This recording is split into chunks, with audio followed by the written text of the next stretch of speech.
Bioteknologi konvensional dan modern. Ya, perbedaan antara bioteknologi konvensional dan modern yang pertama, bioteknologi konvensional mulai ada sejak awal peradaban manusia. Bahkan tercatat sejak tahun 6000 sebelum Masehi, masyarakat Babilonia sudah menggunakan ragi untuk membuat bir.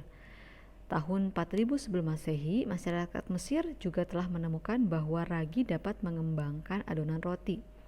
Di Jepang, orang dapat membuat natto dan sake, sedangkan di Cina, orang dapat membuat sufu dan kecap. Sementara di Indonesia juga telah lama mengenal ragi untuk membuat tape, tempe, oncom, brem, dan cuka.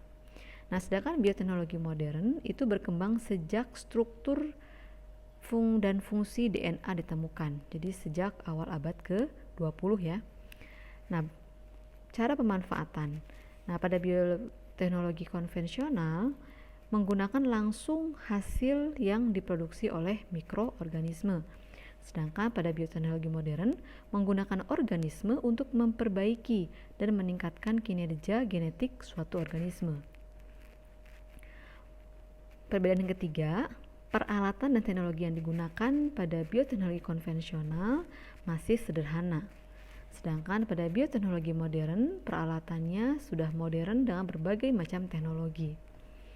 Proses dan hasilnya, pada bioteknologi konvensional kurang steril, hasilnya sedikit atau terbatas, dan kualitas juga kadang-kadang belum terjamin. Sedangkan pada bioteknologi modern, hasil prosesnya harus steril dan hasilnya banyak dalam waktu cepat, serta kualitasnya terstandarisasi. Nah, contoh dari bioteknologi konvensional adalah pembuatan tempe, tape, tuak atau bir ya, roti, yogurt, keju, dan nata de coco. Sedangkan bioteknologi modern menghasilkan ya, contohnya adalah kultur jaringan, organisme transgenik, hewan hasil cloning, dan insulin buatan.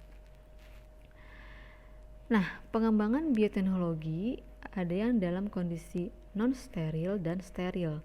Nah, bioteknologi dalam kondisi non-steril contohnya adalah proses fermentasi yang dilakukan pada lingkungan yang terbuka sehingga memungkinkan adanya kontaminasi mikroorganisme lain.